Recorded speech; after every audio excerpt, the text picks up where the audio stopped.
Fazendo aqui então a segunda etapa de coleta de informações para compor o resumo. A gente viu uma breve introdução sobre direitos humanos, proteção do ambiente e mudança climática, viu o arco desse caso em profundidade e cuidados ambientais bem de forma superficial. Direitos humanos, proteção do meio ambiente e mudança climática. Os direitos humanos são direitos relacionados ao reconhecimento de um padrão mínimo de dignidade para todos. São direitos garantidos pelos 5 fatos de se tratar de uma pessoa. Assim, são direitos ligados diretamente ao valor da pessoa, à sua dignidade e à sua liberdade. O reconhecimento em dimensões dos direitos fundamentais, dimensões que também guardam pertinência com a evolução dos reconhecimentos dos direitos humanos, significa que, no plano histórico, a noção do que vem a ser propriamente humano foi expandida como consequência do reconhecimento de que a condição do ser humano é multifacetada e envolve todos os aspectos da sua presença social. Nesse contexto, a preocupação ecológica, isso é, a preocupação com a relação mantida entre os homens e o meio ambiente, e o reconhecimento de que a própria condição do ser humano implica requer a proteção do meio ambiente fizeram com que se passasse a considerar que a noção de direitos humanos inclui a temática ambiental.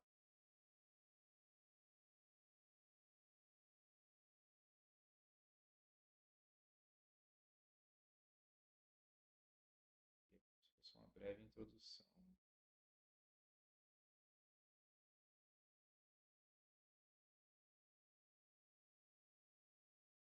No primeiro momento, a proteção do meio ambiente pela legislação tinha caráter essencialmente antropocêntrico, no sentido de que essa proteção tinha a finalidade de garantir a qualidade, o equilíbrio e a segurança ambiental para que o ser humano pudesse desfrutar de seus próprios direitos à vida, integridade física, propriedade, saúde, educação, moradia e alimentação. Ou seja, a proteção do meio ambiente era uma proteção dos direitos dos homens.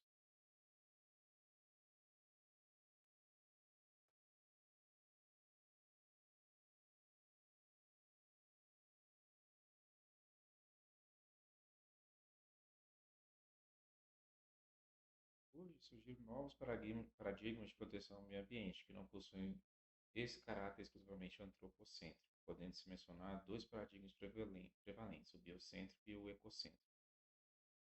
O modelo biocêntrico é o reconhecimento de direitos próprios dos animais, ou seja, são tutelados interesses dos próprios animais, particularmente o interesse em preservá-los contra o sofrimento.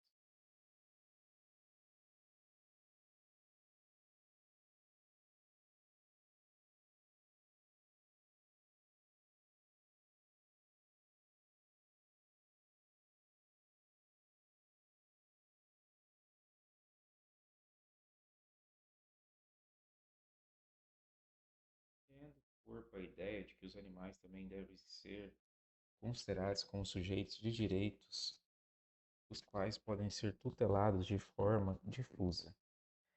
O artigo 3, parágrafo inciso 1 da Lei da Política Nacional do Meio Ambiente, afirma que o meio ambiente inclui o conjunto de condições, leis, influências e interações de ordem física, química e biológica que permite, abriga e rege a vida em todas as suas formas. Ou seja, a proteção que é assegurada ao meio ambiente é uma proteção direcionada a todas as formas de vida.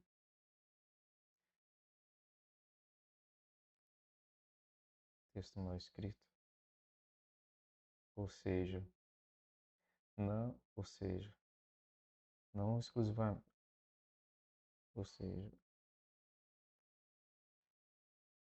a proteção não é exclusiva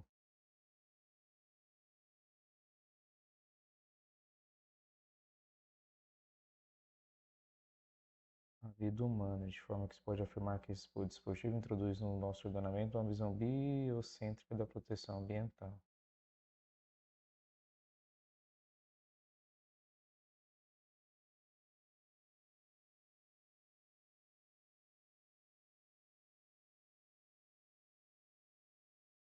O modelo ecocêntrico afirma que, além da proteção de interesses dos homens e dos animais, há interesses da própria natureza que devem ser protegidos.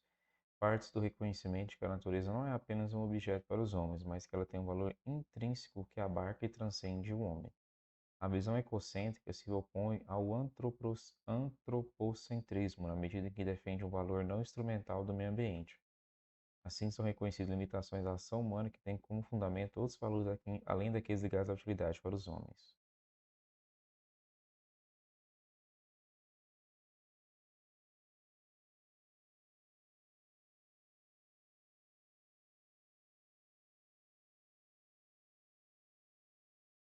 Em relação ao reconhecimento pela jurisprudência desses paradigmas, atualmente se pode falar com clareza sobre a existência de uma dimensão ecológica do princípio da dignidade humana, dimensão essa mencionada expressamente no precedente RESP 1797-175 do STJ, precedente que também foi afirmada a dignidade e a existência de direitos em favor de animais não humanos e a própria natureza.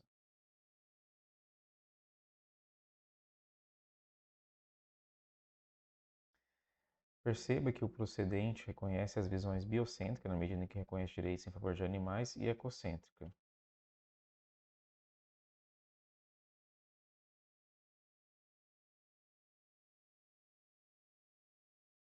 Na medida em que reconhece direitos da própria natureza. No âmbito internacional, deve ser mencionado o artigo 72 da Constituição de 2008 do Equador, o qual estatui o seguinte: a natureza, né, o Pachamama, onde se reproduz e se realiza a vida, tem direito a que respeite integralmente sua existência e a manutenção e regeneração de seus ciclos vitais, estrutura, funções e processos evolutivos. Toda pessoa, comunidade povoada ou nacionalidade poderá exigir de autoridade pública o cumprimento dos direitos da natureza. Para aplicar e interpretar estes direitos, se observarão os princípios estabelecidos na Constituição no que for pertinente. O Estado incentivará as pessoas naturais e jurídicas e os entes coletivos para que protejam a natureza e promovam o respeito a todos os elementos que formam um ecossistema. Percebe-se que, conforme a redação expressa do dispositivo, a natureza, ou Pachamama, tem direito, ou seja, eleva-se a natureza à condição de sujeito de direitos, incorporando expressamente o paradigma ecocêntrico de proteção ao meio ambiente.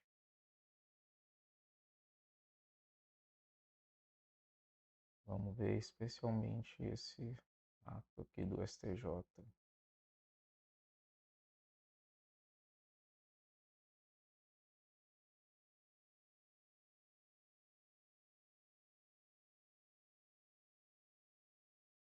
O Tribunal de Justiça, decisão pioneira e inédita sobre o tema no julgamento da relatoria, reconheceu a dimensão ecológica da dignidade da pessoa humana e, ademais disso, atribuiu dignidade e direitos aos animais não humanos e à natureza, inclusive avançando rumo a um novo paradigma jurídico biocêntrico. O desfecho final da decisão não difere substancialmente da jurisprudência já consolidada anteriormente pelo STJ sobre a matéria, envolvendo discussão sobre a guarda e, cabe frisar, não posse de animal silvestre. No caso, o STJ entendeu por não acolher o pedido do órgão ambiental federal IBAMA e manter a guarda de um papagaio que vivia há 23 anos em cativeiro com a pessoa que o detinha na sua residência, ressalvando apenas alguns requisitos a serem cumpridos periodicamente para assegurar o seu bem-estar.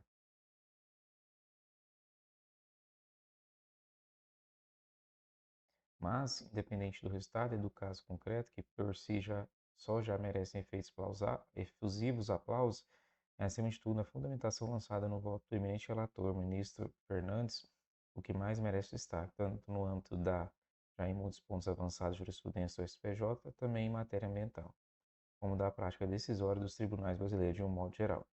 São inúmeras as teses inéditas e argumentos inovadores que apareceram na fundamentação da decisão, sendo a mais inovadora de todas, como já referi anteriormente, a atribuição de dignidade e direitos aos animais não humanos e à natureza. Nosso propósito no presente artigo é justamente analisar os aspectos inovadores da fundamentação lançada na decisão, que, além disso, e para nossa alegria e orgulho, também aderem entendimento de desenvolvimento em textos individuais em coautoria da nossa Labra. O primeiro deles diz respeito ao reconhecimento da dimensão ecológica do princípio da dignidade da pessoa humana, nesse ponto reproduzindo o entendimento do próprio ministro, também utilizado na fundamentação da decisão anterior proferida, o que reforça a já pacífica compreensão acerca do status de direito humano pela ótica internacional e de direito fundamental pela ótica constitucional, do direito a viver em um ambiente sadio e equilibrado, conforme consagrado no artigo 225 da Constituição. Outros aspectos importantes colocados na decisão diz respeito à necessidade de redimensionamento da relação entre ser humano e natureza a partir de um novo marco jurídico biocêntrico e não mais somente antropocêntrico. A decisão reconhece expressamente a relação de interdependência entre ser humano e natureza, rejeitando essa relação de dominação do ser humano sobre os demais seres da coletividade planetária. Isso, por sua vez, está relacionado a outro aspecto pontuado na decisão relativamente ao reconhecimento da dignidade e valor intrínseco do animal não humano e da natureza, inclusive no caso de animais não humanos como membros de uma mesma comunidade moral partilhada com os seres humanos.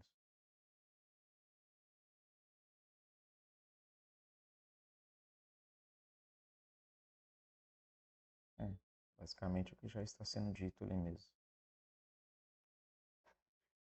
Exemplo jurisprudencial em que é aplicado o paradigma ecocêntrico são as decisões da Corte Constitucional da Colômbia, que reconhece a qualidade de um rio como sujeito de direito e a qualidade da Amazônia como sujeito de direito. Essas mudanças de paradigma encontram grande correlação com a questão das mudanças climáticas.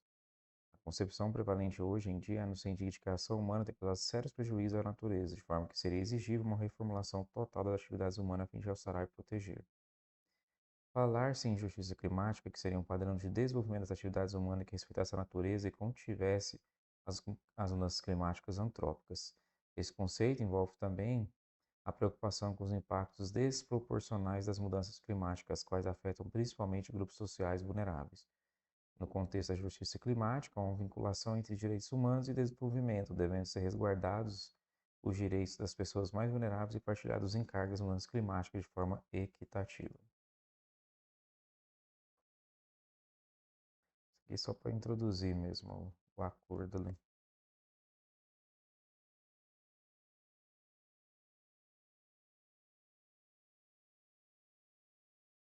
Acordo de Escazú. Deixa eu dar uma olhada nesse acordo.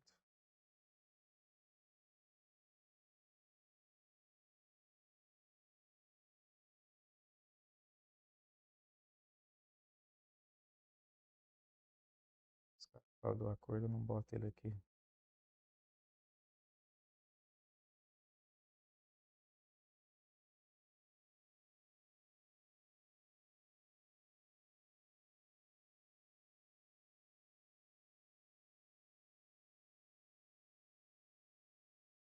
Só como os caras.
Para falar de transparência e compartilhamento da informação, mas para achar o acordo, uma dificuldade.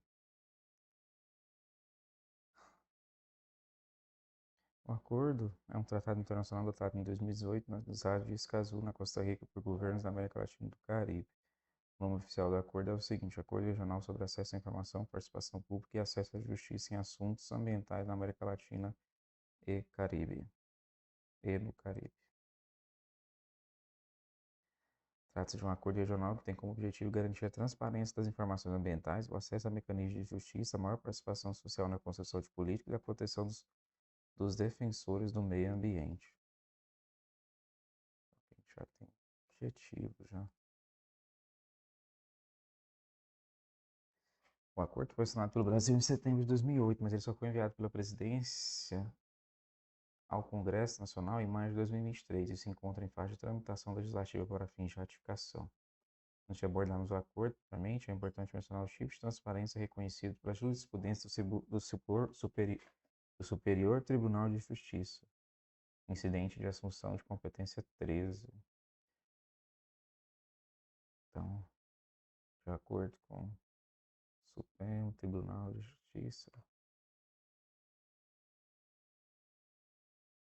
existe a transparência ativa, tudo isso são conceitos e definições. Transparência ativa, que é o dever do Estado de publicar informações relevantes para o público e o dever de publicar informações não sujeitas a sigilo. É o dever de publicar informações não sujeitas a sigilo.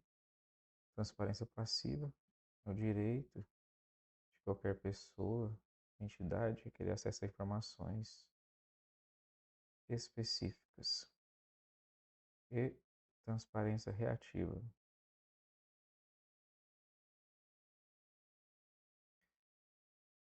que é o direito de qualquer pessoa ou entidade requerer, que, requerer a produção de informação ao Estado, pelo Estado.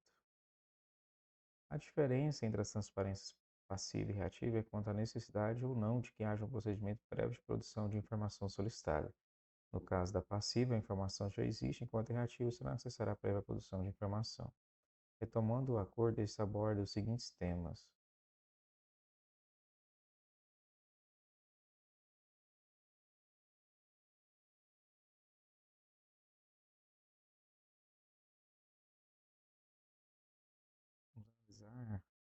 Vamos analisar os considerando do acordo. O acordo parte da recordação de que a declaração sobre a aplicação do princípio 10 da Declaração do Rio, formulada durante a Conferência das Nações Unidas sobre o Desenvolvimento Sustentável, realizado no Rio de Janeiro em 2012, reafirma o compromisso com o direito de acesso à informação, a participação e a justiça em questões ambientais, reconhecendo a necessidade de que seja assumido compromisso para a aplicação cabal desses direitos. O princípio 10 da Declaração do Rio sobre o Meio Ambiente e Desenvolvimento de 1992 prevê que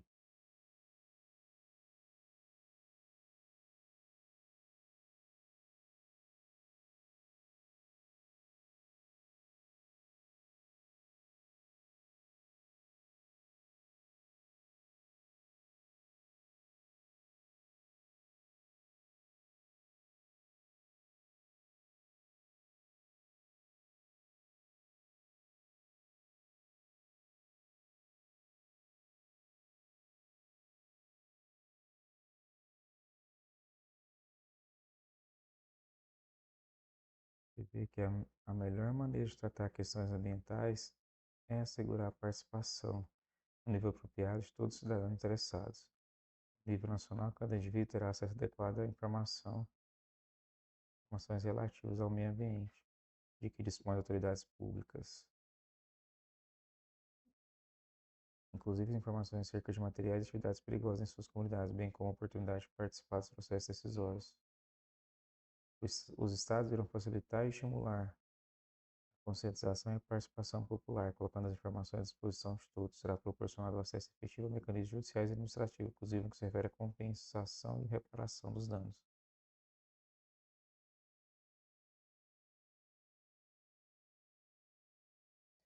Estabelece o acordo que os direitos de acesso estão relacionados entre si e são interdependentes, que se esses direitos contribuem para o fortalecimento da democracia, do desenvolvimento sustentável e dos direitos humanos.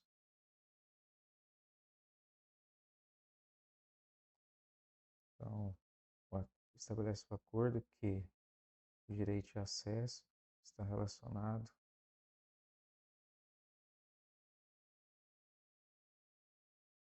que os direitos de acesso estão relacionados entre si e são interdependentes e que se contribuem para o fortalecimento da democracia, do desenvolvimento sustentável e dos direitos humanos.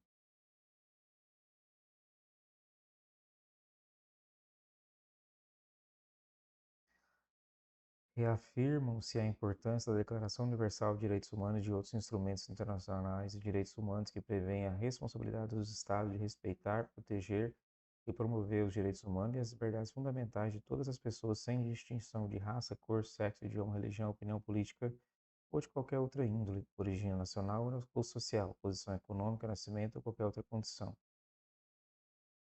São reafirmados também todos os princípios da Declaração de Conferência das Nações Unidas sobre o Meio Ambiente Humano em 72 e Declaração do Rio sobre o Meio Ambiente em 92.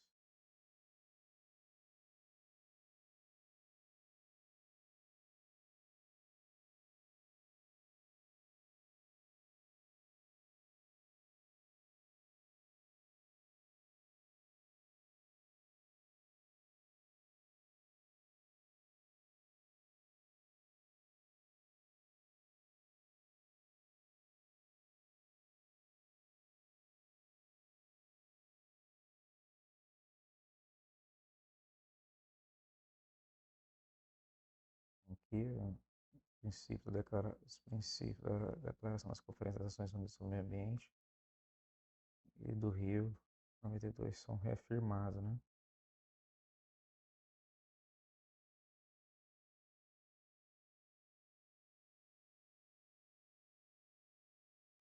O acordo reconhece que a democracia, a boa governança e o Estado de Direito, os níveis nacional e internacional, bem como o ambiente favorável, são essenciais para o desenvolvimento sustentável, incluindo crescimento econômico sustentável e inclusivo, desenvolvimento social, proteção ambiental e a erradicação da pobreza e da fome.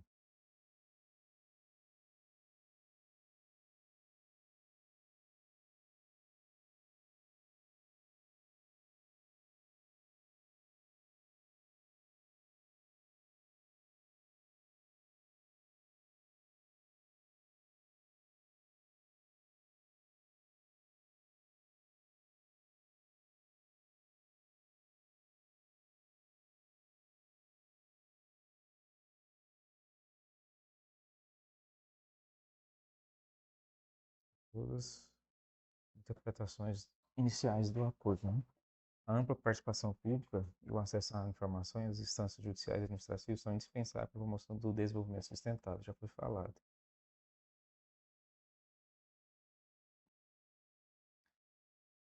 Administrativas, cadê?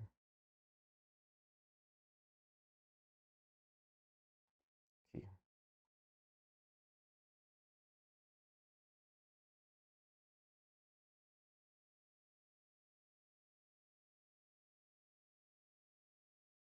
São encorajadas ações que busquem promover o acesso à informação, a participação pública no processo decisório e o acesso à justiça em questões ambientais, quando apropriado.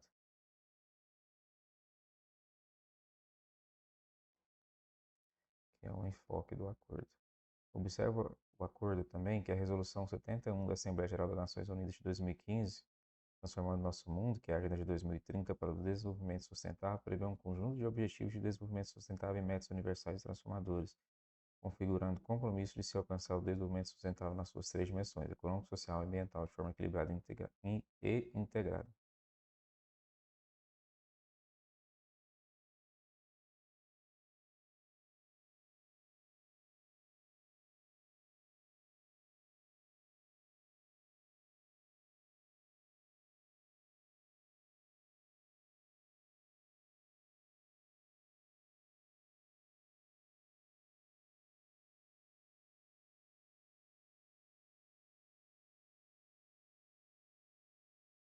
O acordo reconhece ainda a multiculturalidade da América Latina e do Caribe e de seus povos, e a importância do trabalho e das contribuições fundamentais do público e dos defensores dos direitos humanos em questões ambientais para o fortalecimento da democracia, do direito de acesso e do desenvolvimento sustentável.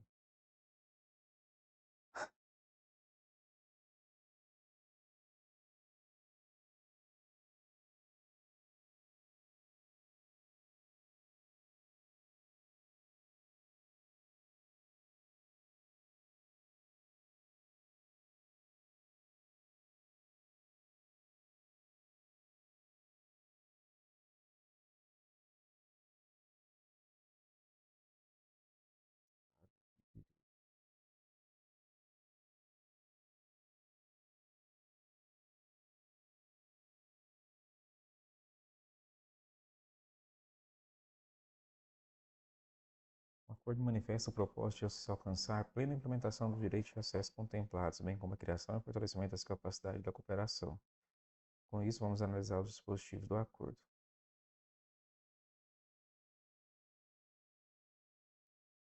Que é mais um item que é manifesto, né?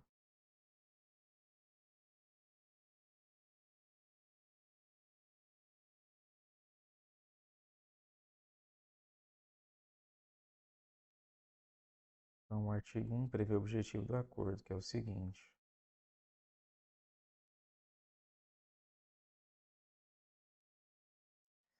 garantir a implementação plena e efetiva na América Latina e no Caribe dos direitos de acesso à informação ambiental. Então, garantir a implementação plena e efetiva dos direitos de acesso à informação ambiental, participação pública nos processos de tomada de decisões.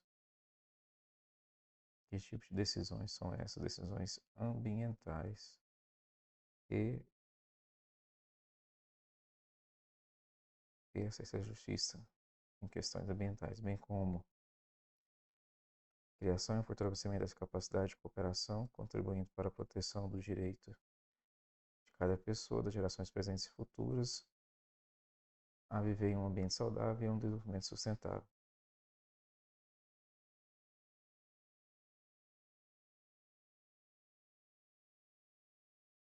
O artigo 2 prevê uma série de definições que devem ser reconhecidas.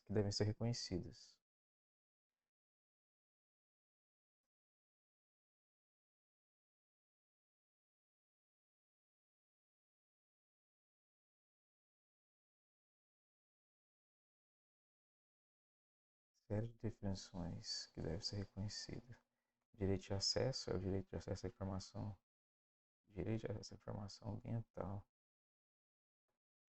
Participação pública nos processos de tomar decisão em questões ambientais e o direito de acesso à justiça em questões ambientais. Repetindo o que já foi dito, né?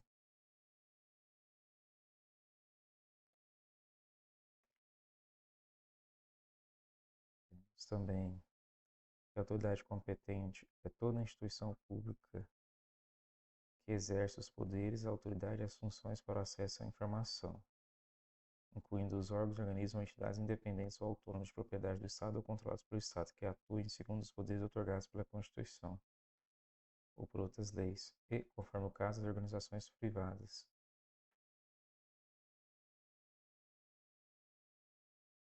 Na medida que recebam fundos ou benefícios públicos, direto ou indiretamente, ou que desempenham funções de serviço público.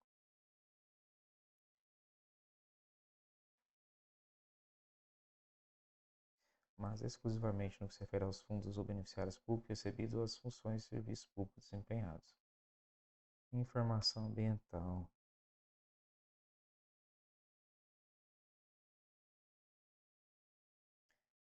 E qualquer informação registrada em qualquer formato relativa ao meio ambiente e seus elementos e aos recursos naturais, incluindo as informações relacionadas com os riscos ambientais, possíveis impactos adversos associados que afetam ou possam afetar o meio ambiente e a saúde, bem como as relacionadas à proteção e gestão ambientais. O público é uma ou várias pessoas, sejam elas físicas ou jurídicas, e as associações, organizações ou grupos constituídos por essas pessoas que são nacionais ou que estão sujeitos à jurisdição nacional do Estado parte. E pessoas ou grupos em situação de vulnerabilidade são aquelas pessoas ou grupos que encontram especiais dificuldades para exercer com plenitude o direito de acesso reconhecido no presente acordo, seja pelas circunstâncias ou condições entendidas no contexto nacional para cada parte e em conformidade com suas obrigações internacionais.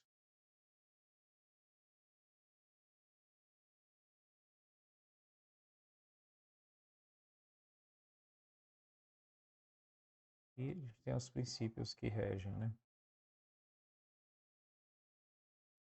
Você vai ter o princípio da igualdade e de não discriminação, princípio da transparência e de prestação de contas, princípio da vedação do retrocesso e de progressividade, princípio de boa-fé,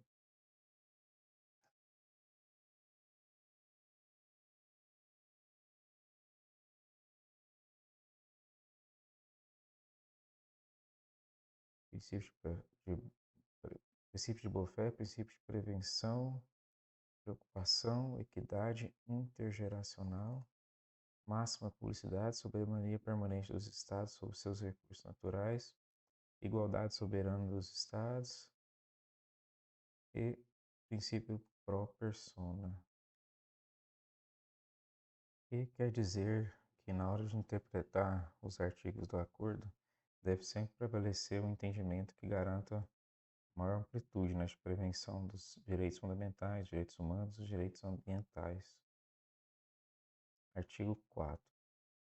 Prevê algumas disposições gerais que nós vamos resumir a seguir. Os Estados parte no acordo devem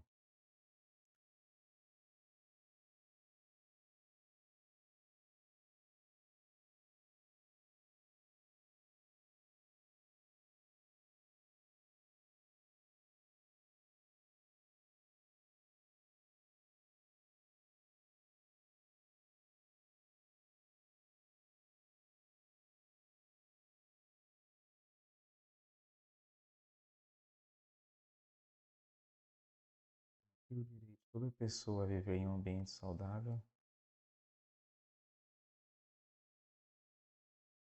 bem como qualquer outro direito humano universalmente reconhecido que seja relacionado com o acordo. Assegurar que os direitos reconhecidos no acordo sejam livremente exercidos. Adotar medidas necessárias de natureza legislativa, regulamentar, administrativa ou de outra índole. Adotar medidas necessárias para garantir a implementação do acordo.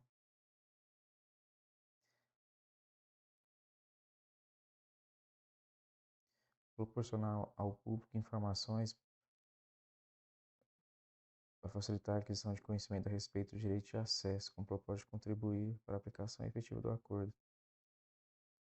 E assegurar orientação e assistência ao público, especialmente às pessoas ou grupos em situações de vulnerabilidade, de forma que se facilite o exercício de seus direitos de acesso, garantir um ambiente propício para o trabalho das pessoas, associações e grupos que promovam a proteção do meio ambiente, proporcionando-lhes reconhecimento e proteção.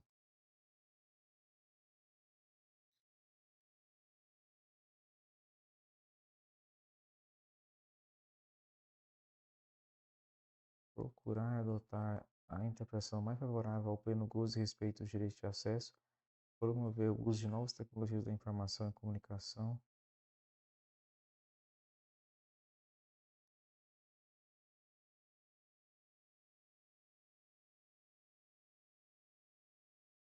mas como os dados abertos nos diversos idiomas usados no país, quando apropriado, devendo os meios eletrônicos ser utilizados de maneira a não gerar restrições ou discriminações para o público. E promover o conhecimento do conteúdo do acordo em outros fóruns relacionados com a temática do meio ambiente. Ainda há previsão no sentido de que nenhuma disposição do acordo deve ser entendida como limitando ou derrogando outros direitos e garantias mais favoráveis estabelecidos ou que possam vir a ser estabelecidos na legislação ou outros acordos internacionais. Nem se deve entender que o acordo impede a concessão de um acesso mais amplo à informação ambiental, à participação pública nos processos de tomar decisões ambientais e à justiça em questões ambientais. Então, o acordo não limita, ele sempre vai estar procurando expandir, mesmo que ele não trate de forma ampla isso, de forma explícita.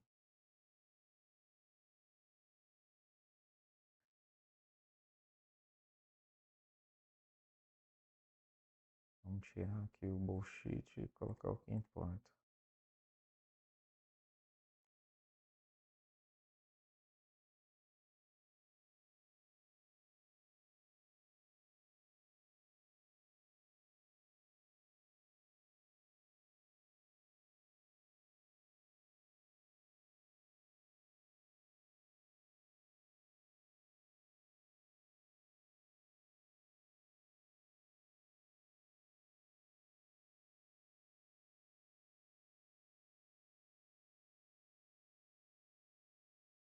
Primeira sessão. Sessão 1.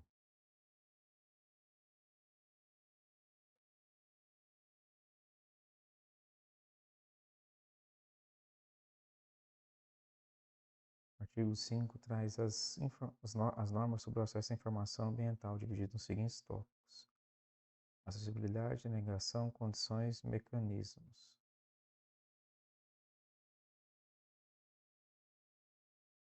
O primeiro tópico é a respeito da acessibilidade da informação ambiental.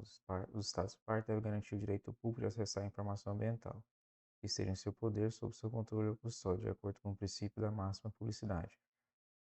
O exercício do direito de acesso à informação ambiental compreende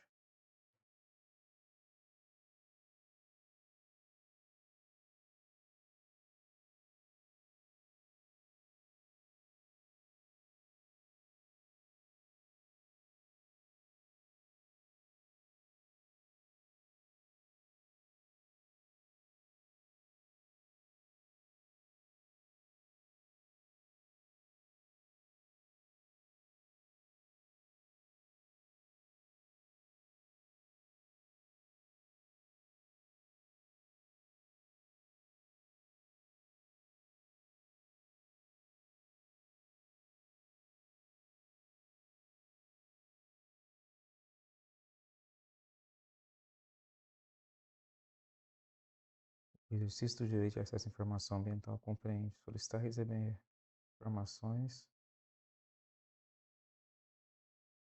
sem necessidade de mencionar o interesse principal nem justificar as razões, ser informado de maneira expedita se a informação solicitada está ou não no poder da autoridade competente que recebe o pedido, ser informado do direito de impugnar e recorrer se a informação não for fornecida dos requisitos para exercer esse direito.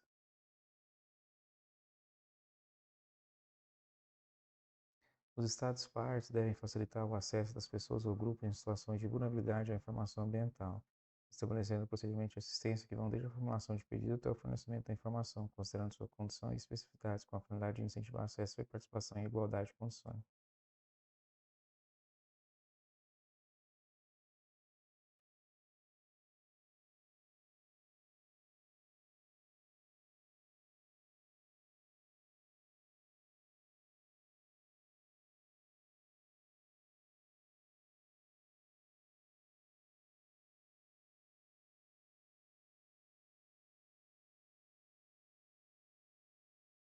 As partes devem garantir que tais pessoas ou grupos em situações de vulnerabilidade, inclusive os povos indígenas e grupos étnicos, recebam assistência para formular seus pedidos e obter resposta, bem como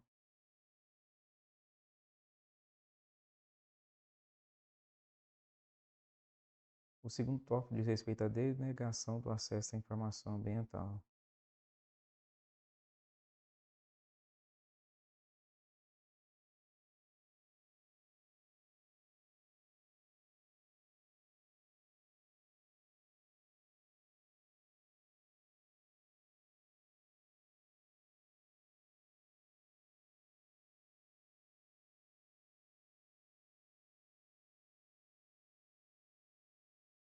O acordo prevê que a legislação nacional de cada estado pode prever exceções à publicidade. As exceções são cabíveis nas seguintes hipóteses.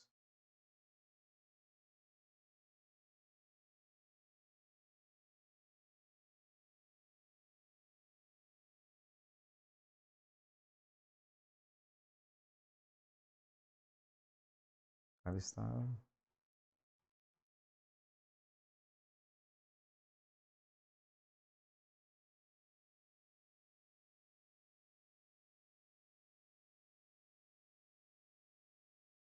quando a divulgação da informação puder pôr em risco a vida, a segurança ou a saúde de uma pessoa física, risco. Quando a divulgação de informação afetar negativamente a segurança, quando a divulgação de informação afetar negativamente a proteção, quando a divulgação de informação gerar um risco claro, provável ou específico. Em todo caso, o regime de exceções deve tomar em conta as obrigações em matéria de direitos humanos, sendo que cada Estado parte deve incentivar regimes que favoreçam o acesso à informação. Quando poder negado o fornecimento de informação solicitada, deve a autoridade competente comunicar por escrito a denegação do documento que deve indicar.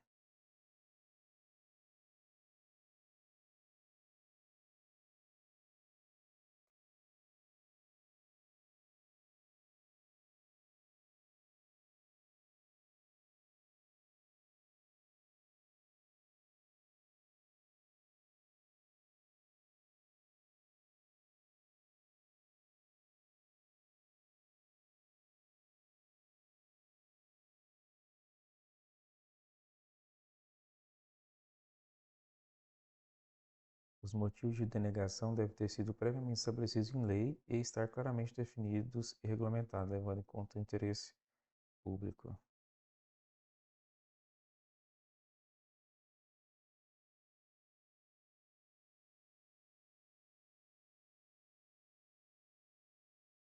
Esses motivos devem ser interpretados de maneira restritiva, cabendo o ônus da prova à autoridade competente.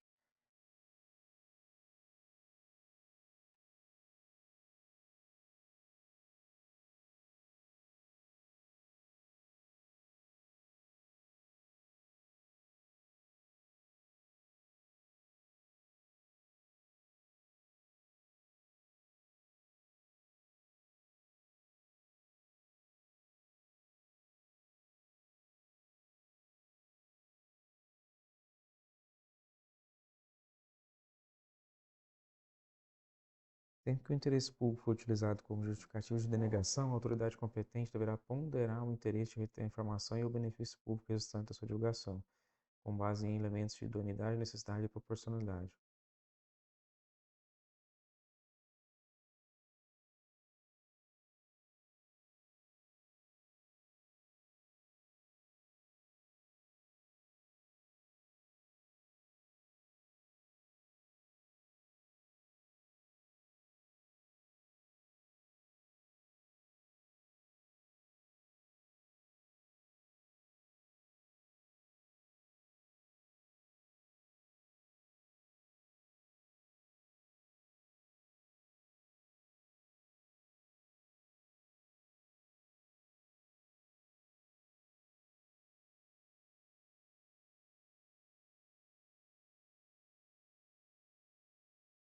A lei, ainda, quando apenas parte das informações estiver abrangida por exceção, deve parte não abrangida ser fornecida ao solicitante. Ainda, quando apenas parte das informações, ainda, quando apenas parte das informações estiver abrangida por exceção, deve parte não abrangida ser fornecida ao solicitante.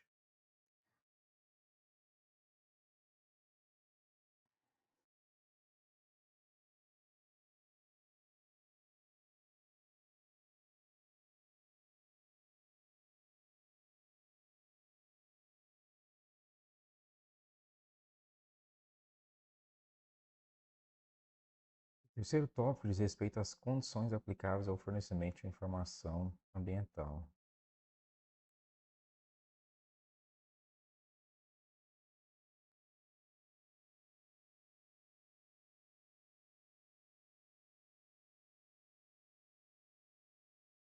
Sempre que o solicitante requerer que a informação seja fornecida no formato específico, deve a autoridade competente fazer uso desse formato, se estiver disponível. Em todo caso, a informação será fornecida no formato que estiver disponível.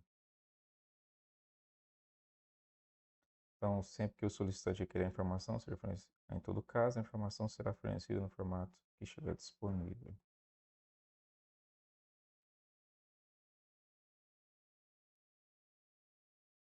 A resposta à solicitação deve ser a mais breve possível, sempre num prazo não superior a 30 dias úteis, contado a partir da data de recebimento de pedido ou outro prazo limite inferior que tivesse sido fixado por norma interna do Estado parte.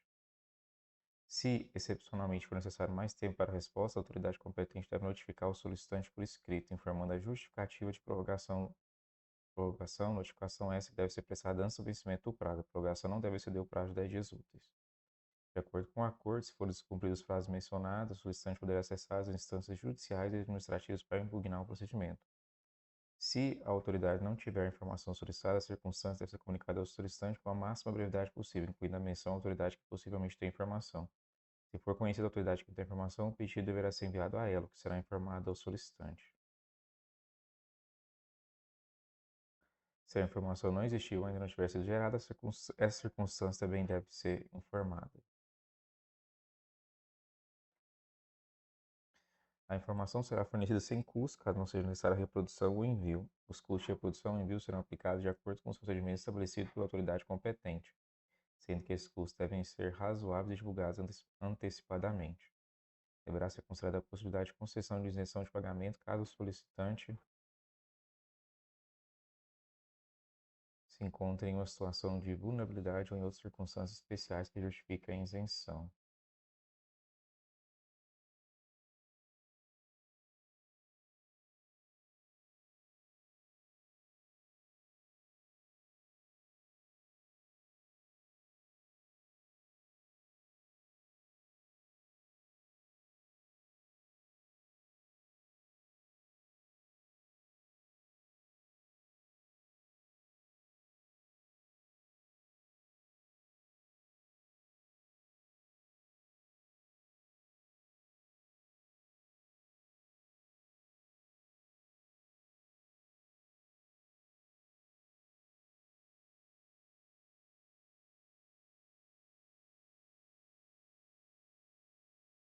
O último tópico se refere a mecanismos de revisão independentes.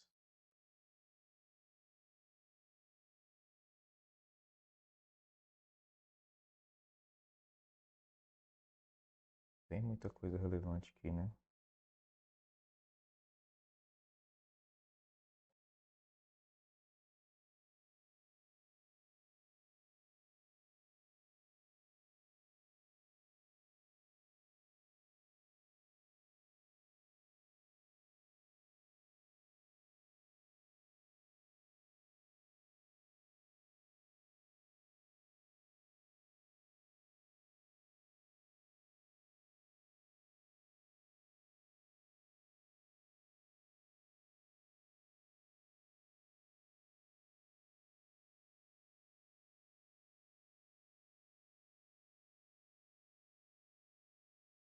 Cada Estado-parte deve estabelecer ou designar um ou mais órgãos ou instituições imparciais dotados de autonomia e independência, aos quais incumbirá fiscalizar o cumprimento das normas e vigiar, avaliar e garantir o direito de acesso à informação.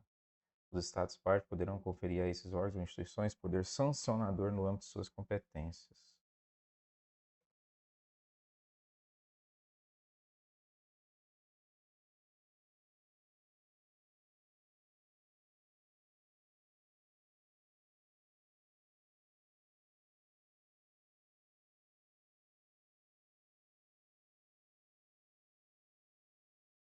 Seção 2.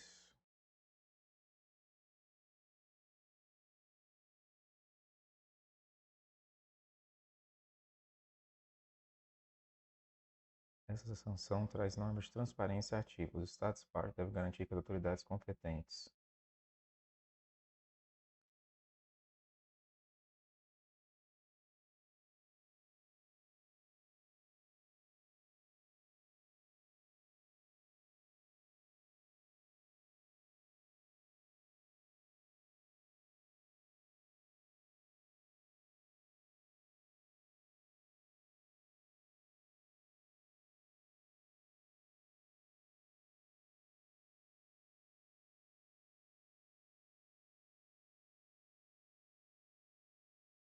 gerem, coletem, ponham à disposição do público e difundam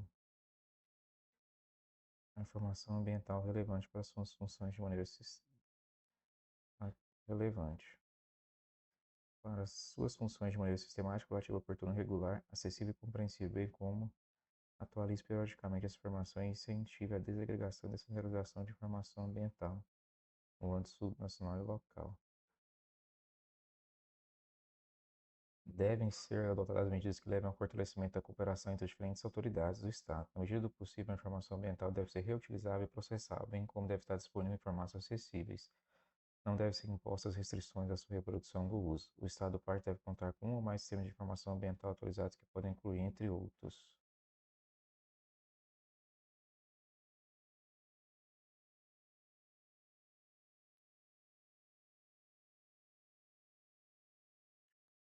Isso não.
Isso aqui é mais relevante para o nosso contexto da matéria específica, né? Tem uma legislação que trata disso. Esses sistemas devem estar devidamente organizados e devem ser acessíveis a todas as pessoas, assim como devem estar disponíveis de forma progressiva por meios informáticos já referenciados conforme o caso.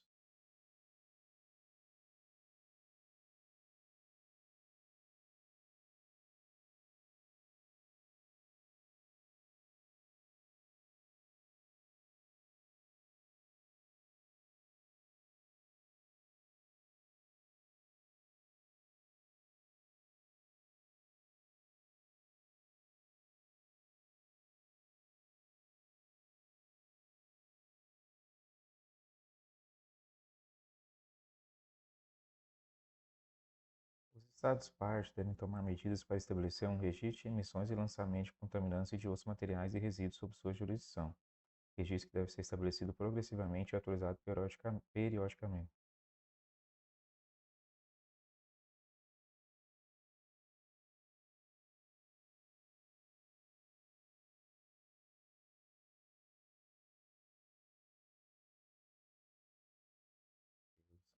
realizados. No caso de ameaça iminente à saúde pública ou ao meio ambiente, a autoridade competente deve divulgar e disseminar de forma imediata e pelos meios efetivos toda a informação relevante sobre seu poder que permita ao público tomar medidas para prevenir ou limitar potenciais danos. Os Estados-partes devem desenvolver e implementar sistemas de alerta precoce de ameaças.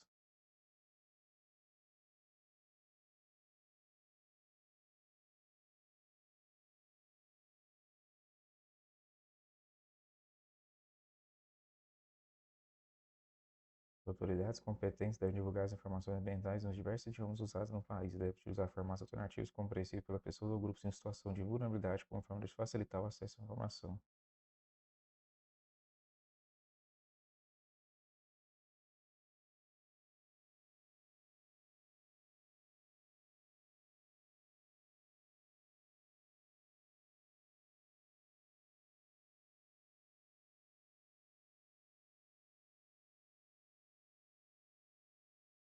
Prevê o acordo a elaboração de um relatório nacional sobre o meio ambiente que deve conter as seguintes informações.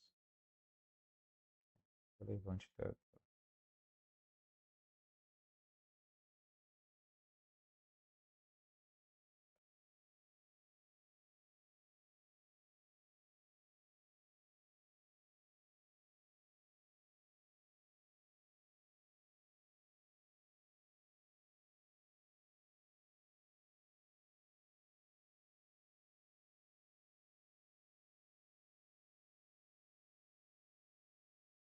O relatório deve ser publicado e difundido em intervalos regulares não superiores a 5 anos.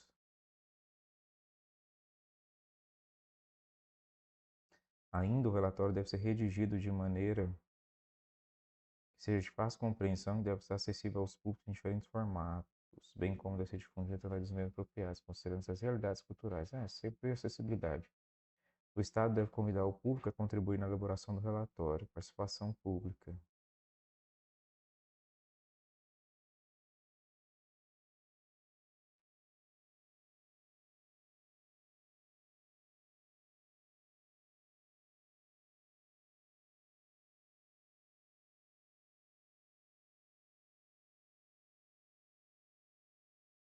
Os Estados-partes devem incentivar a realização de avaliações independentes de desempenho ambiental que tomem em conta critérios e guias acordados nacional ou internacionalmente e indicadores comuns.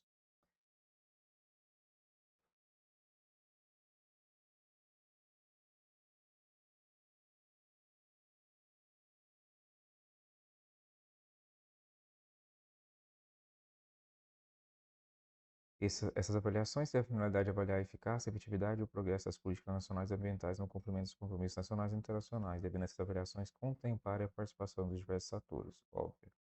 No mais, há previsão dos seguintes tipos de transparência ativa. Então, tudo isso que a gente falou são tipos de transparência ativa.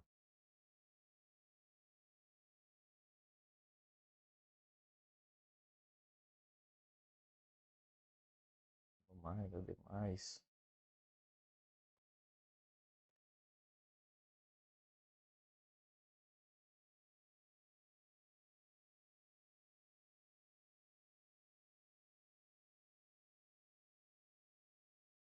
garantir acesso à informação contidas em concessões, contratos, convênios e autorizações que tenham sido concedidos que envolvam o uso de bens, serviços ou recursos públicos. Garantir que os usuários contêm informação oficial pertinente e clara sobre as qualidades ambientais de bens e serviços e seus efeitos sobre a saúde, favorecendo padrões de consumo e produção sustentáveis. Instituição e atualização periódica do sistema de arquivamento e gestão documental, em conformidade com as normas aplicáveis, procurando fazer com que essa gestão facilite o acesso à informação. Adoção de medidas para promover o acesso à informação que esteja em mãos de entidades privadas, em particular relativas às operações e aos possíveis riscos e efeitos sobre a saúde humana e o meio ambiente.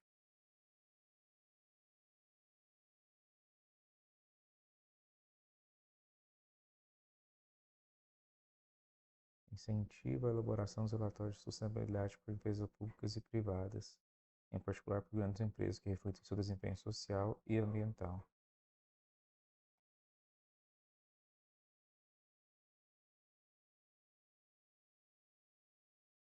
Seção 3.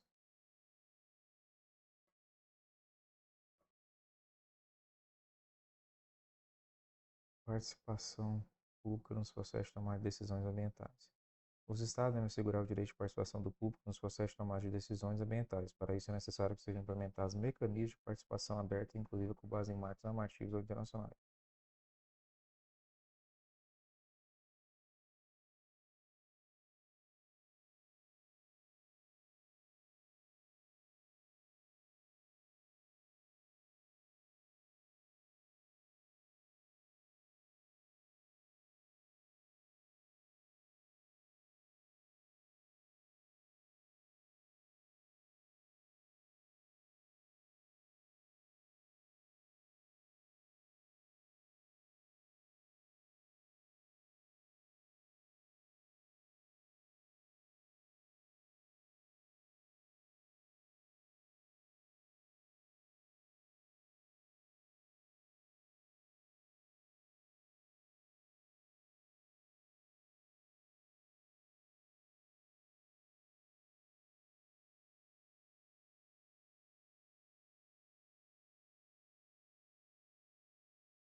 A participação do público deve ser assegurada desde as etapas iniciais do processo de tomada de decisões, a fim de garantir que as observações do público sejam efetivamente consideradas.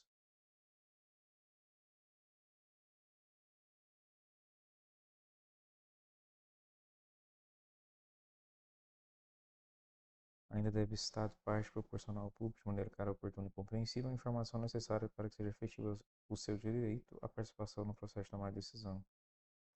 O procedimento da participação pública deve contar com prazos razoáveis para que o público se informe e participe efetivamente do processo.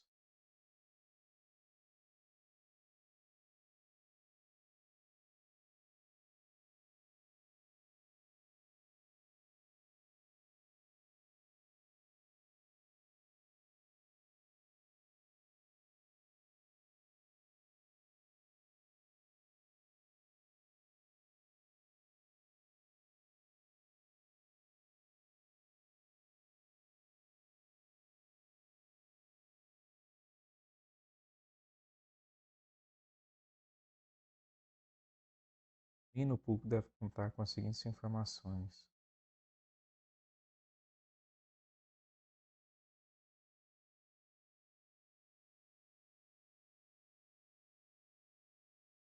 o tipo, a natureza de decisão ambiental, se for o caso em linguagem não técnica, a autoridade responsável pelo processo de tomada de decisões e as autoridades e instituições envolvidas. Procedimento previsto para a participação do público, incluída a data de início, termos, mecanismos previstos para essa participação, igual forma o caso, lugares e a data de consulta ou audiência pública. As autoridades públicas envolvidas, as quais se possa solicitar mais informações. ISC 0800. Ainda, no caso de processo de autorização ambiental de projetos que tenham ou possam ter significativo impacto ambiental, as seguintes informações devem ser publicadas.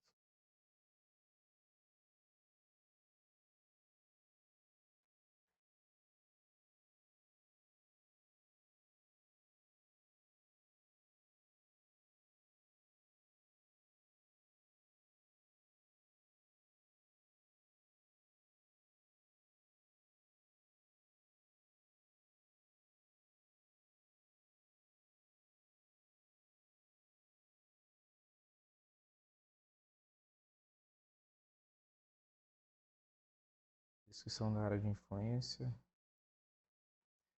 descrição dos impactos, inclusive o cumulativo, descrição das medidas previstas, resumo dos dados acima, relatório de pareceres públicos dos organismos envolvidos, exigir a autoridade pública vinculada ao projeto ou atividade em questão, descrição das tecnologias disponíveis para serem utilizadas e dos lugares disponíveis, os lugares alternativos para realizar o projeto ou atividades durante as obrigações, se a informação estiver disponível.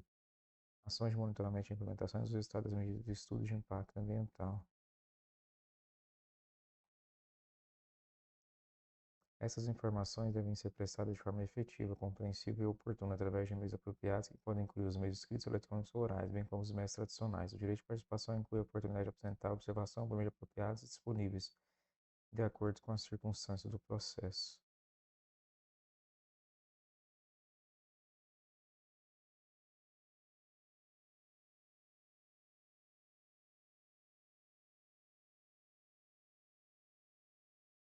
A autoridade competente deve levar em conta o resultado do processo de participação na adoção de decisão.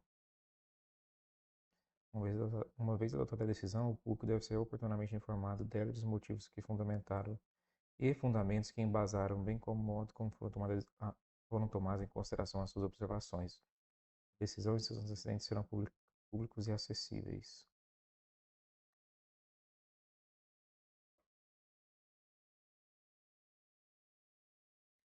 A difusão das decisões resultantes de avaliação de impacto ambiental e de outros processos de tomada de decisão ambiental que envolvam a participação pública deve ser feita através de meios apropriados, que pode incluir meios. A informação deve incluir o procedimento previsto que permita ao público exercer as ações administrativas e judiciais pertinentes.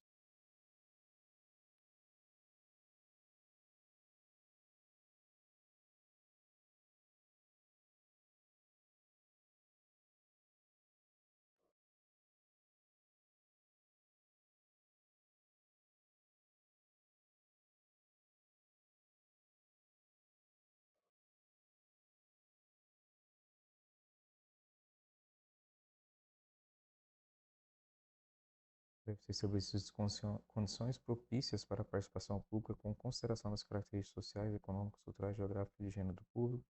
Se o público e sua família falar idiomas distintos dos oficiais, a autoridade competente deve assegurar que meios que facilitem a sua compreensão e participação. A participação do público em fóruns de negociações internacionais em matéria ambiental ou com incidência ambiental deve ser promovida. Se for o caso, deve ser promovida a participação pública em instâncias nacionais para tratar temas dos fóruns internacionais ambientais.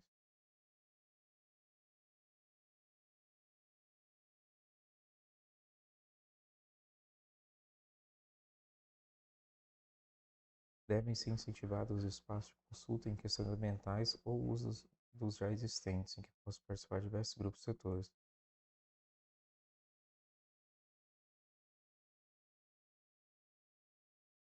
Cada parte promoverá a valorização do conhecimento local, o diálogo e a interação das diferentes visões e dos diferentes saberes, conforme o caso. Em relação às pessoas e grupos em situação de vulnerabilidade, essas devem ser identificadas e apoiadas a fim de garantir a participação remunerativa oportuna e efetiva. Em todo caso, a implementação de acordo deve garantir o respeito à legislação nacional e às obrigações internacionais relativas ao direito dos povos indígenas e das comunidades locais,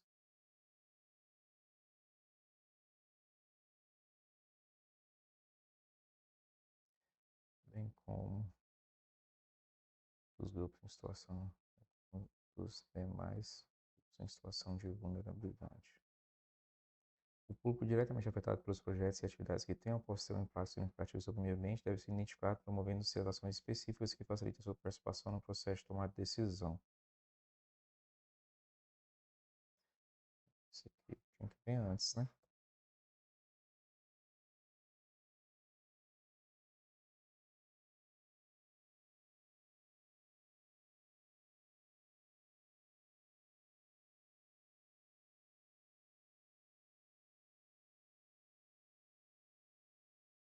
Sessão.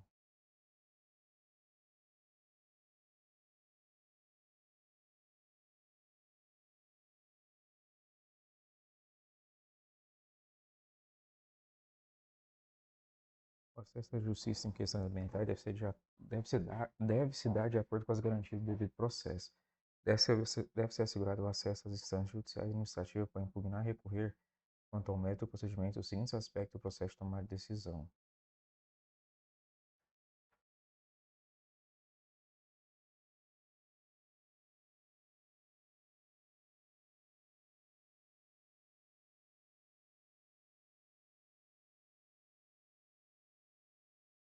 Qualquer decisão, ação ou omissão, qualquer decisão, ação ou omissão relacionada com acesso à informação, qualquer decisão, ação ou omissão relacionada relacionada com a participação pública em processo de tomada de decisões, qualquer outra decisão, ação ou omissão que afete ou possa afetar de maneira diversa o ambiente ou impedir normas jurídicas relacionadas ao meio ambiente.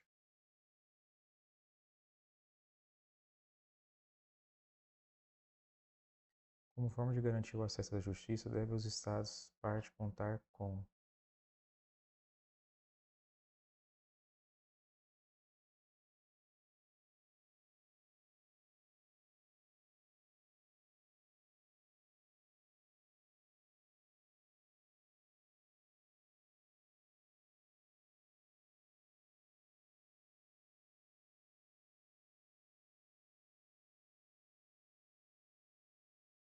órgãos estatais competentes com acesso a conhecimentos especializados em matéria ambiental,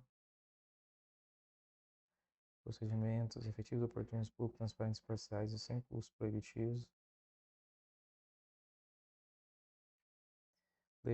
legitimação ativa e ampla em defesa do meio ambiente, em conformidade com a legislação nacional, possibilidade de dispor de medidas cautelares e provisórias para, entre outros fins, prevenir, cessar, mitigar ou recompor danos ambientais, medidas para facilitar a produção da prova do dano ambiental, conforme o caso se for aplicável, como a inversão de ônus da prova e a carga dinâmica da prova. Mecanismo de execução e de cumprimento oportuno de decisões judiciais e administrativas correspondentes. Mecanismo de reparação, conforme o caso, tais como a restituição ao estado anterior ao dano, restauração, compensação e reposição de sanção econômica, satisfação, garantia de não repetição, atenção às pessoas afetadas e instrumentos financeiros para apoiar a reparação.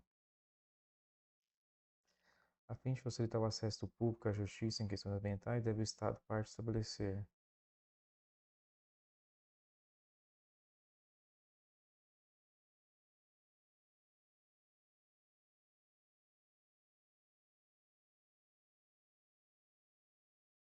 medidas para reduzir ou eliminar as barreiras ao exercício do direito de acesso à justiça, divulgação do direito de acesso à justiça e os procedimentos para torná-lo efetivo, mecanismos de sistematização e difusão das decisões judiciais e administrativas, o uso da interpretação ou tradução de idiomas distintos oficiais quando for necessário para o exercício deste direito.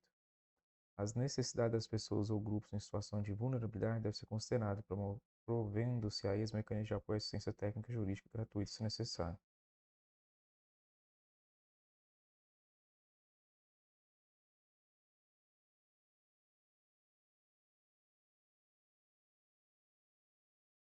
Mecanismos alternativos de solução de controvérsia em questões ambientais, como a mediação, a conciliação e outros mecanismos que permitem prevenir ou solucionar controvérsia devem ser promovidos.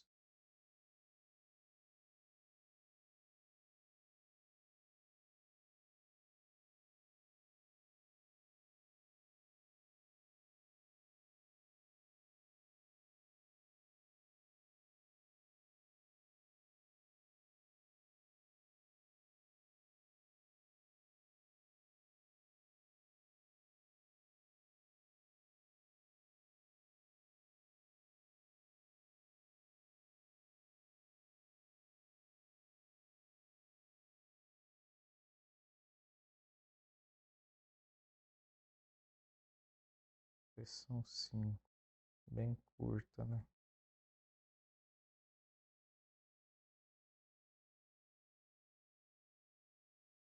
Os Estados-partes devem garantir que a existência de um ambiente seguro e propício em que as pessoas, grupos e organizações que promovam a defesa dos direitos humanos e questões ambientais possam atuar sem ameaça, restrições ou insegurança.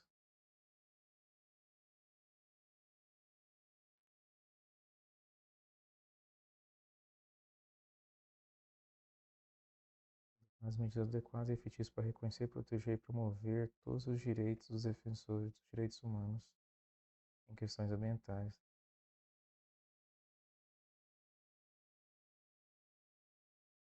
incluindo a vida, a integridade pessoal, a liberdade de opinião, expressão, direito de reunião e associação pacífica e o direito de circular livremente, assim como sua capacidade de exercer o direito de acesso.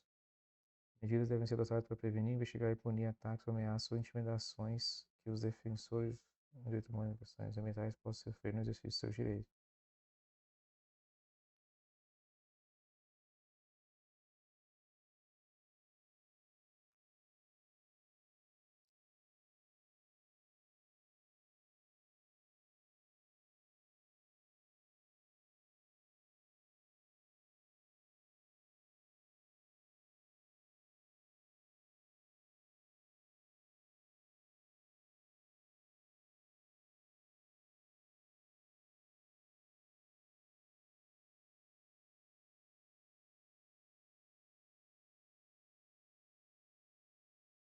O Estado parte no acordo se compromete a criar e fortalecer as capacidades nacionais com base em suas prioridades e necessidades.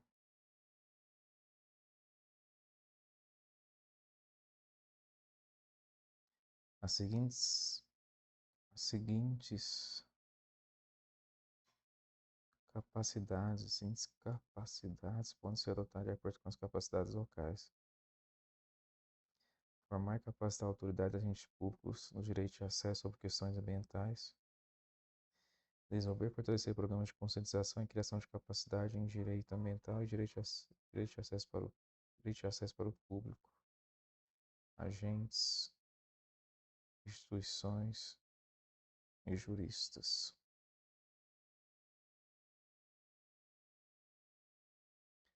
Dotar as instituições e organismos competentes de equipamentos e recursos adequados.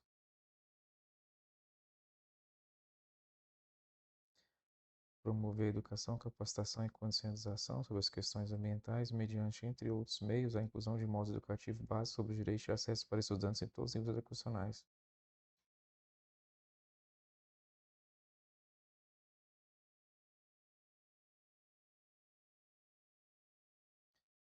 Contar com medidas específicas para pessoas ou grupos em situação de vulnerabilidade, como a interpretação, tradução em idioma distinto oficial, se necessário. Reconhecer a importância das associações, organizações, grupos que contribuem para formar ou conscientizar o público sobre os direitos de acesso. E fortalecer as capacidades para coletar, manter e avaliar informação ambiental.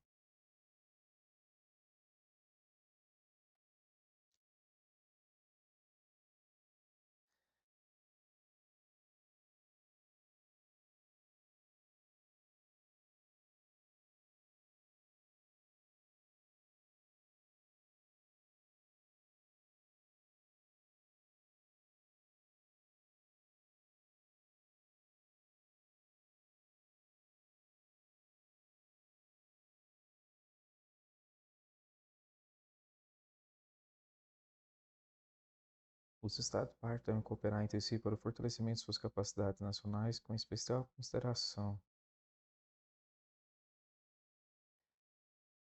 aos países menos desenvolvidos, os países sem litoral e aos pequenos estados insulares em desenvolvimento na América Latina e do Caribe. Como forma de cooperação, os estados devem promover atividades e mecanismos tais como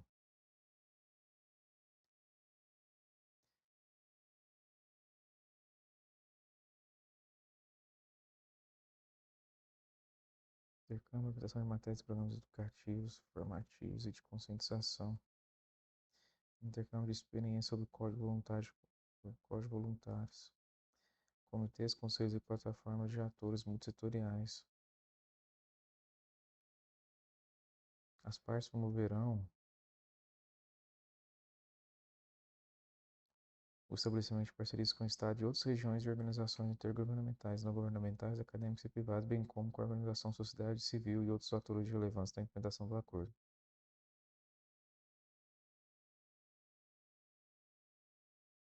E as partes reconhecem que deve-se promover a cooperação regional e o intercâmbio de informação com respeito a todas as formações de atividades ilícitas contra o meio ambiente.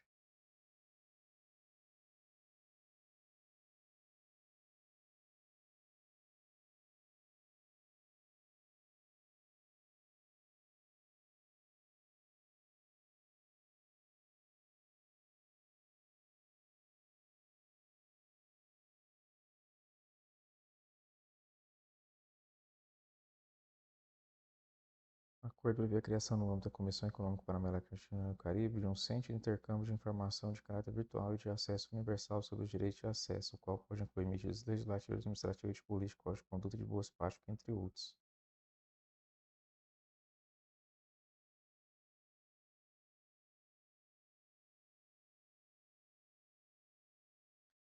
Os Estados-partes se comprometem a facilitar meios de implementação das atividades necessárias para cumprir as obrigações derivadas do acordo.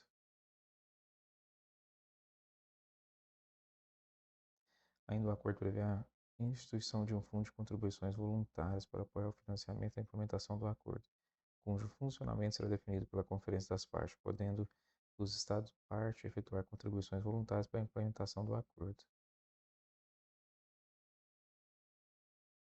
Admite-se ainda que a Conferência das Partes convide outras fontes a fornecer recursos para apoiar a implementação do acordo. Óbvio. As conferências das partes é o órgão de deliberação composto pelo Estado-parte, cada qual dispõe de um voto. A conferência deve examinar e fomentar a aplicação e a efetividade do acordo. Para tanto, a conferência estabelecerá por consenso os órgãos subsidiários que considerar necessários para a aplicação do acordo, receberá e examinará os relatórios e as recomendações dos órgãos subsidiários, será informado pelas partes das medidas adotadas para a implementação do acordo, poderá formular recomendações às partes relativas à implementação do acordo,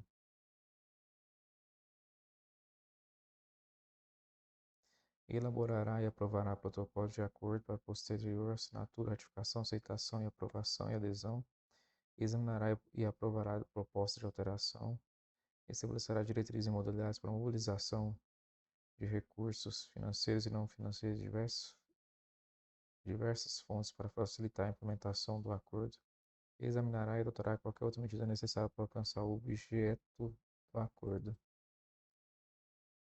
que é o acesso às informações em questões ambientais, e realizará qualquer outra função que o acordo lhe incumbir.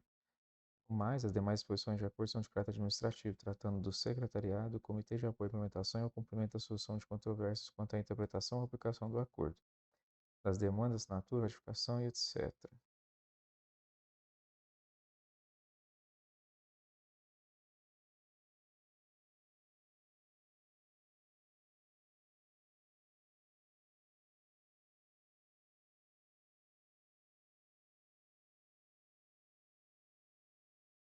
E em relação aos refugiados ambientais, a gente tem que os impactos causados no meio ambiente global pelas mudanças climáticas têm gerado situações complexas e de difícil resolução no contexto mundial. Desastres ambientais têm se tornado mais frequentes e a degradação dos recursos ambientais essenciais compromete a vida e a segurança da população global. Esses efeitos ambientais geram em alguns locais situação de grave risco à vida e à segurança, o que torna impossível a sobrevivência. Assim, diversos grupos populacionais se veem obrigados a migrar para outros locais em busca de uma vida condigna.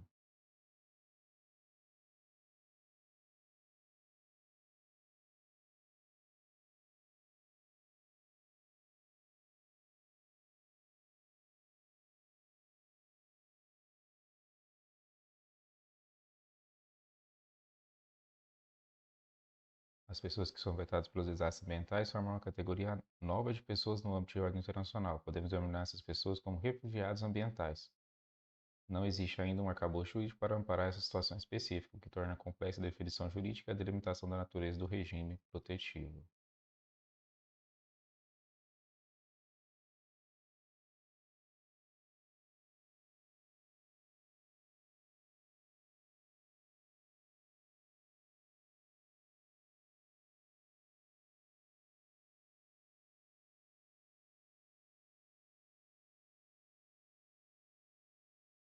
Assim, podemos definir refugiados ambientais na esteira da definição fornecida por Hassan El-Hanawi, um dos principais autores que se preocupa com o tema da seguinte forma: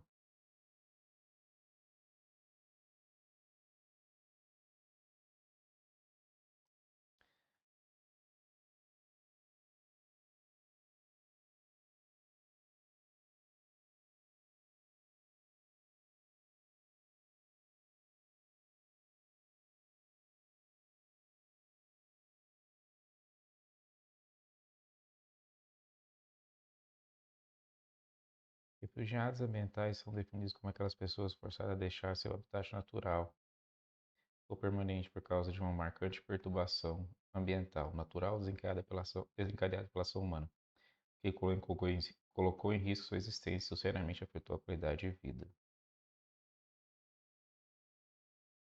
Esse Ehsan El-Hinawi é um especialista do Programa Ambiental das Nações Unidas, denominado UNAMA. As perturbações ambientais são qualquer forma de mudança física, química ou biológica do ecossistema que o torne temporário ou permanente em prol para sustentar a vida humana. Incide a princípios, regras gerais de direito internacional dos refugiados, do direito internacional dos direitos humanos e do direito internacional do meio ambiente a favor dessas pessoas, mas não há ainda um regulamento específico.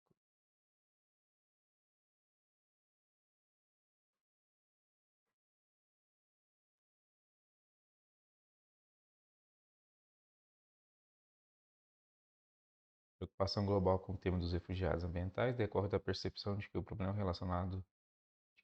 relacionando mudança climática não é apenas uma questão ambiental, mas também uma questão humanitária e de desenvolvimento humano, que afeta a paz e a segurança internacional.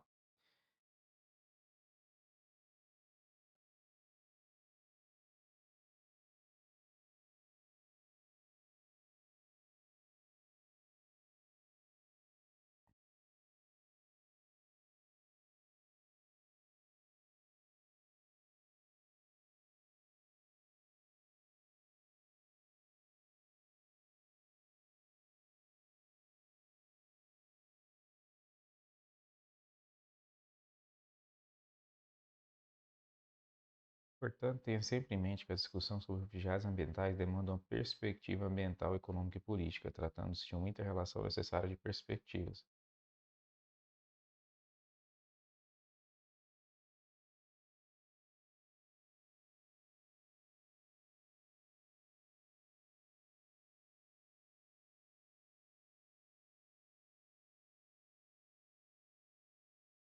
Pois bem, dado esse panorama geral, podemos chegar a algumas conclusões iniciais.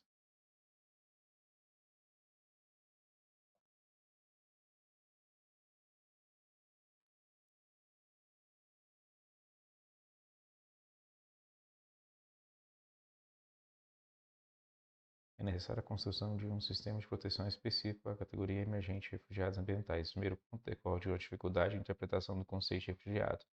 Tradicionalmente, o direito internacional reconhece como refugiado a pessoa que busca proteção em outro país em razão de perseguição por motivo de raça, religião, nacionalidade, grupo social ou opiniões políticas. Bem, no caso dos refugiados ambientais, não há qualquer forma de perseguição.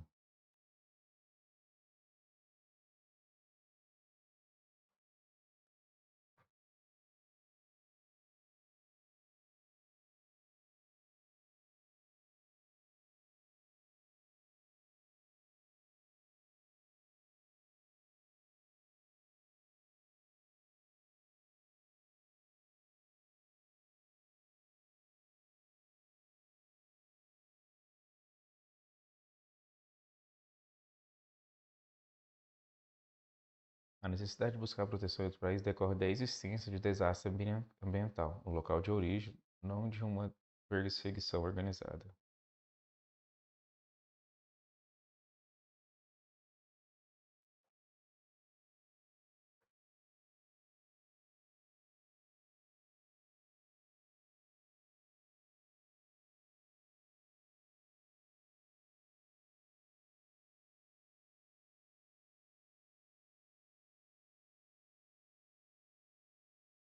Essa dificuldade inicial já impede a aplicação dos diplomas protetivos dos refugiados em favor das pessoas conhecidas como refugiados ambientais, o que demonstra que é necessário que haja um sistema jurídico próprio que reconheça essa nova situação jurídica, oferecendo proteção específica para esse novo fenômeno mundial. Então, isso dá a próxima conclusão.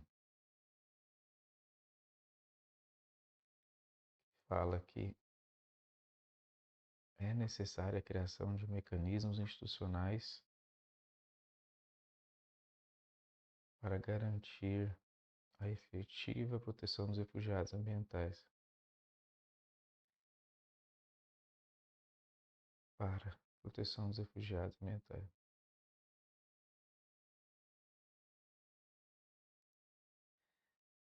A existência de mecanismos institucionais a nível internacional é essencial para que seja possível prevenir, antecipar, financiar e organizar os movimentos populacionais que se tornem necessários em razão de desastres ambientais.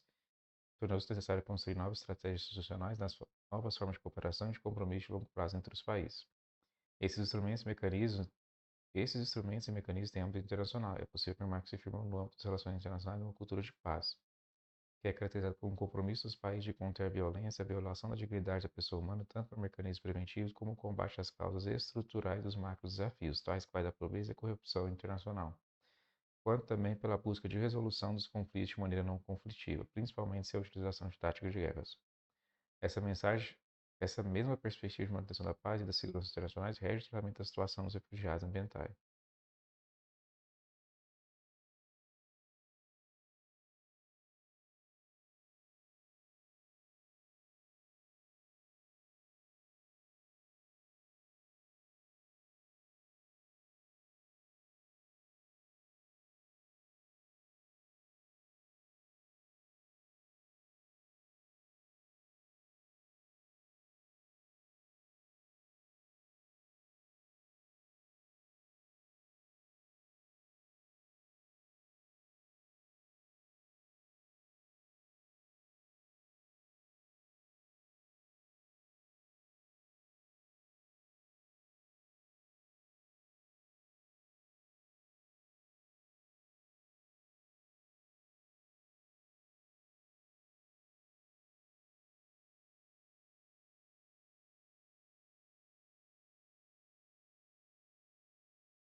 Logo, a falar essa questão da posição do Alto Comissariado das Nações Unidas para Refugiados, a respeito da posição de direitos dos refugiados ambientais, a gente tem que, como mencionado anteriormente, o desafio com refugiados ambientais ou climáticos está no quadro legal atual, que não reconhece explicitamente fatores ambientais como uma base para o status de refugiado sob a Convenção dos Refugiados de 1951 e seu protocolo de 1967.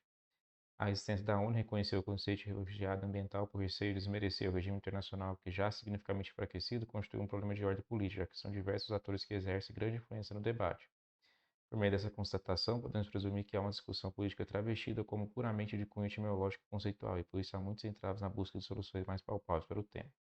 Dito isso, o tema é tratado por Ehsan Rahim, que cunhou o termo em Nairobi em 1985, período esse em que as Nações Unidas autorizaram o Alto Comissariado das Nações Unidas para Refugiados a ajudar pessoas deslocadas dentro das fronteiras de seu próprio país. As definições de refugiado das Nações Unidas e da OAS são necessariamente legalistas. Nem a ONU nem qualquer um de seus países membros concede status de refugiado a pessoas que fogem de condições econômicas intoleráveis, a menos que essas condições sejam produto direto da guerra, o mesmo é verdade para pessoas deslocadas por desastres naturais.